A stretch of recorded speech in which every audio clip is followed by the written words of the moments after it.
Hello, Ricky and Isaan here, just out the front of the house that I've been living in for over 2 years now, here in the Thai village. As you can see, waste collection's not necessarily a thing of urgency out here. We did have a funeral just over 2 weeks ago, so a lot of that waste is from that. Obviously, it's not generally like that. And for those of you who don't know, we're just living on the edge of a village. Usually it's sugarcane growing here. The sugar's still over on that side, and then you've got rice fields just a little bit further up. So this house was built in 2020, and it cost about 700,000 Thai baht, which is about 20,000 American or $30,000 Australian. Do you think you could live in a $20,000 house like this? We'll take you on a bit of a tour. We'll go around the outside. We'll have a look upstairs as well. I'll put up some photos of how it used to look along the way, and just generally talk about this house, because if you've seen my previous vlogs, I'm going to be moving just down the road 30 minutes to a little rental. So let's have a look at the house. All this concrete got done at a later stage, as well as the walling. That all got done by the Thai brother-in-law, the walling. I painted it. Absolutely horrible job painting it. Never again. Took me over a week. I think I did like a primer coat, and then I did 2 coats of the paint as well. But yeah, just in the heat, I wasn't really accustomed to the climate yet. Absolutely horrible. So all this got done afterwards. The house itself was about 700,000. I can't remember how much all this extra stuff cost that we've added on. Even it's like a sunshade, that black aluminium thing, it got done later on. The glass room here at the front got done later on, as you can see on the old photos. So we've added to it since we've moved in, and I think that's the way to do it. The little carport as well, the roof there was added later on, of course. So we'll go for a walk around the outside of the house. As you can see, it's quite crammed. The stairs are here, but just with the mini mart, as it used to be a mini mart in here, I put up a bit of footage.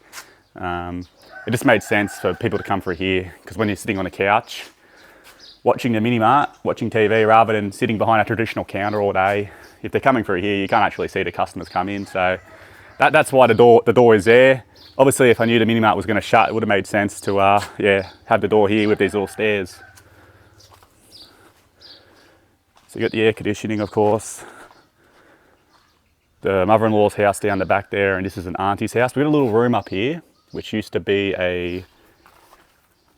just be a balcony. But the issue was, during the rainy season, the rain had nowhere to go, so it was seeping through the floor into the bedroom below. So we actually added the walls and windows and made it into a proper little room, and it doesn't get utilised at all. Just a bit of a mess, really. It's more just a shed. Beautiful views up here though. So I always wanted to transform this room into something like an additional bedroom. Someone even suggested having a little sliding door at the front and a little balcony on the front, because the views are wonderful, but just with how life goes sometimes, it never occurred. I was going to be living here forever. This was going to be my forever house, and absolutely happy with that. But like I said, just the way life goes sometimes. So let's get inside this little room. So you can see it's basically just a shed. I've got a bicycle, travel bag underneath that big tarp, bit of PVC piping, roof racks, bit of what do you call it, Reno when you put in the concreting. It's basically just a little shed. The plan was to insulate the walls and the roof. It gets quite hot up here when the sun's out, and just make into a little bedroom for when family come to visit. But yeah, but beautiful views. You can just see the lake up there. I'm not sure if you can pick it up on the little DJI camera, but there is a lake that's clearly visible in my eyes. Probably not on this camera. And yeah, just been utilising it as a little shed, essentially. We'll head back down outside, down the world's steepest stairs. I don't know why they build the stairs so steep in Thailand.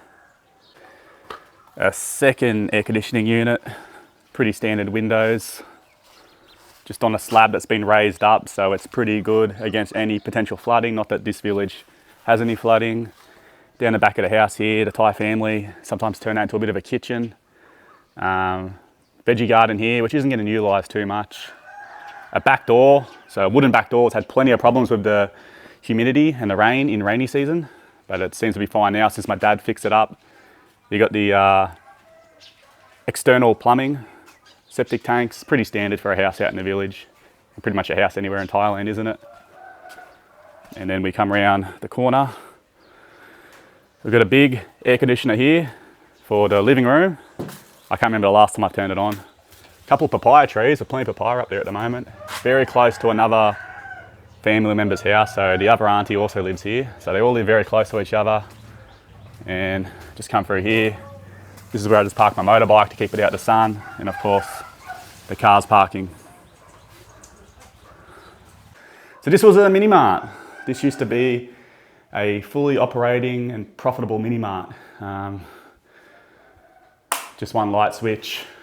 Did well. Got the glass exterior windows put in just to protect the mini mart from the elements. As it used to be caging at first. I don't know if you can see that. It used to be caging, and when a ripper rainstorm would come through and wind and dust, there'd be water everywhere, there'd be dust everywhere. It was a nightmare.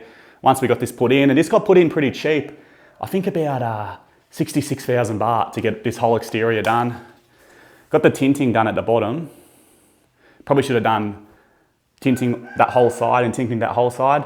Particularly this side used to get the sunshade, and I remember the wife was a bit worried about it, you know, making the noodles go no good. So I brought this cheap little shading just to protect the noodles. But yeah, this was the original front door of the house. It used to just be a porch, and yeah, you could sit out here. Just the afternoon sun. The sun sets in this direction, so no good in the afternoon to sit out on the porch. But that's a mini mart. It's done quite well actually. That's a little room. So through the front doors, and this is our living room. Huge, too big. It probably should have been 2 rooms. As you can see, I've always kept it pretty minimal with furniture. A lot of empty space. It's also a bit messy, a bit cluttery at the moment because I've been packing, obviously, because I'm planning to move tomorrow to this new house. The dog loves it, but yeah, just standard living room. You got a little manhole up there to get up into the roof. There is no insulation. So when I've been in the roof, it is scorching hot during the day. It's all aluminium, so you hold the bars and you're gonna burn your hands off. So you have to get up there at night to do things. Little fuse box here, which originally when we moved in, it was a dodgy one of these. When the PEA, the electric company, came here, they've gone, well, you need to get that fixed. You need to get that fixed. So they sorted it out for us. But yeah, pretty standard TVs, couches. Haven't got the standard wooden couch like you'll see in Thailand a lot. And yeah, like I said, this should have been another room. It's just a bit too big. Dining table, rarely use it. Just you eat out, or if I'm gonna eat something here, I eat it on the couch. The big whopper air conditioner. And then over here, 2 bedrooms. Fairly small bedrooms, not that big, I'd say. Both got air conditioning, you know, plenty of room. What do you expect? It's a bloke's bedroom, so it's not the cleanest, but yeah, plenty of room, and yeah, just a basic little bedroom, all you really need. This room here, because you've got the room upstairs, this room here does very well in the heat. You can come have a nap in the day, and it's quite cool. Never really need to run the air conditioning. I do pop it on at night, I just like to cool down a bit at night when I go to sleep, but during the day I'll have ripper naps, even when it's super hot, just because yeah, that room above just protects the roof. I just run the fan.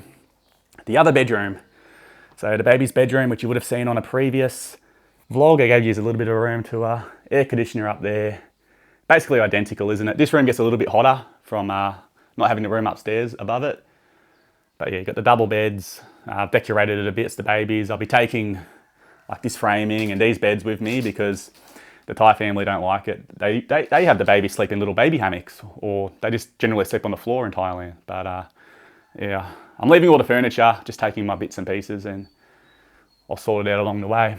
Then we go through here, through this glass door, into the kitchen. So the kitchen's sort of separate and has these like prison bar design windows.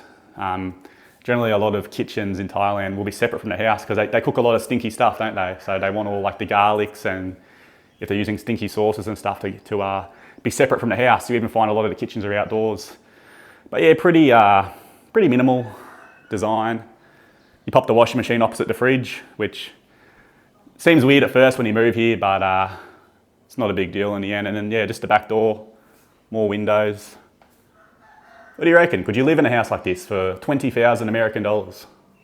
And the bathroom's very basic. So apologies if it's not up to people's standards, but just yeah, bland as you be.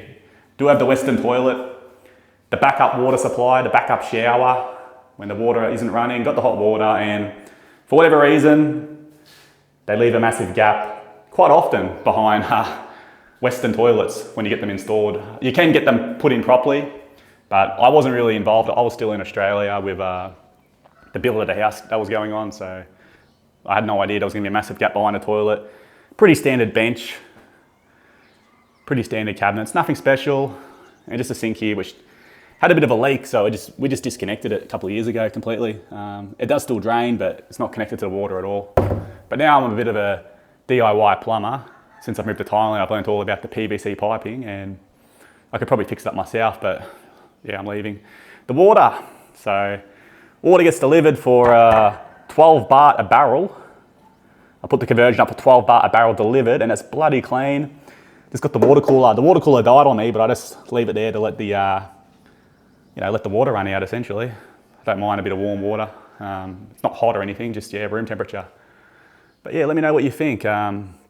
I wanted to do this little, house tour vlog, to send off the house. I don't know what it's going to be like once I'm gone.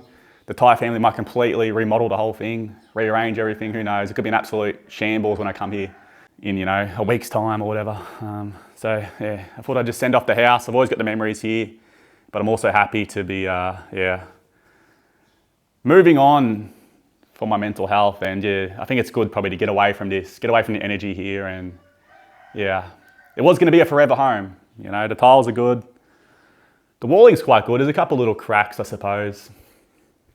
Nothing major though, a couple little cracks. That's been like that for quite a while, so it's not developing any further. But this is going to be my baby's house, Lily and Daisy's house. It's going into their name very shortly, and they'll own it. And it'll probably be hard for them to live in. They'd have to kick people out because people are going to live in it, aren't they? Like just the Thai family and that. But they're going to own the land at least, so you never know. 30 years time, they might want to do something like what I've done when I was 26 and move out here, knock this place down, who knows, or even just live in it, because it's a nice place. If it gets looked after, it'll stay nice, but yeah, time will tell. So yeah, bit of a different video this time, guys, just house tour like I said. Let me know in the comments, would you live in this for 20,000 American dollars or 30,000 Australian dollars? One other negative is the front yard. Probably should have done with a bit of a roof or something, bit of a pergola. Maybe not concrete the whole thing, put some trees in because it gets quite hot during the day, quite hot in the afternoon. But it is what it is. That tree doesn't necessarily protect it too much because the sun's generally on this side. But yeah, this is my house. This was going to be my forever home when I moved here at 26. I'm now 29, and yeah, things happen in life, don't they? And now I'm moving on to a rental in a little town, little city, and we'll see where life goes from there. That's all you can do. Just go with the flow. Bit sad to leave, but I'm also excited at the same time. So yeah, thank you so much for watching another vlog, guys. We'll see you next video.